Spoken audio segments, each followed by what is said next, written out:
কালকে আপনারা দেখতে পাচ্ছেন যে একটি আমাদের এক ভাইকে নির্মমভাবে পাথর দিয়ে ওদের এই কর্মী হত্যা করেছে এবং তার পাশাপাশি সারা বাংলাদেশে ওরা যেভাবে চাঁদাবাজি করতেছে এই চাঁদাবাজির বিরুদ্ধে আমরা দাঁড়াইছিলাম, কিন্তু আমরা দেখতে পাচ্ছি এক স্বৈরাচার আমরা পতন করছি, আরেক স্বৈরাচার নতুনভাবে মানে আমাদের উপর চেপে যাচ্ছে। কিন্তু আমরা দেখতে পাচ্ছি যে 5 আগস্টের পরবর্তী সময়ে বাংলাদেশের একটি বৃহৎ রাজনৈতিক দল তারা কিন্তু চাঁদাবাজির সাথে জড়িয়ে গিয়েছে। আমরা দেখতে পাচ্ছি তারা সন্ত্রাসী কর্মকাণ্ডের সাথে জড়িয়ে গিয়েছে।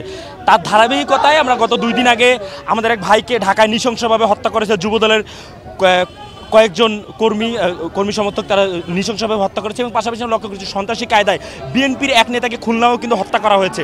আমরা কোনো সন্ত্রাসের পক্ষে নই, আমরা সন্ত্রাসী কোনো কর্মকাণ্ডের পক্ষে নেই। রংপুরের ছাত্ররা সবসময় সন্ত্রাসীর বিপক্ষে, চাঁদাবাজির বিপক্ষে। আমরা যে চাঁদাবাজির বিপক্ষে, সন্ত্রাসীর বিপক্ষে, এটিকে দেখানোর জন্য আমরা আজকে রংপুরের রাজপথে নেমেছি সাধারণ শিক্ষার্থীরা।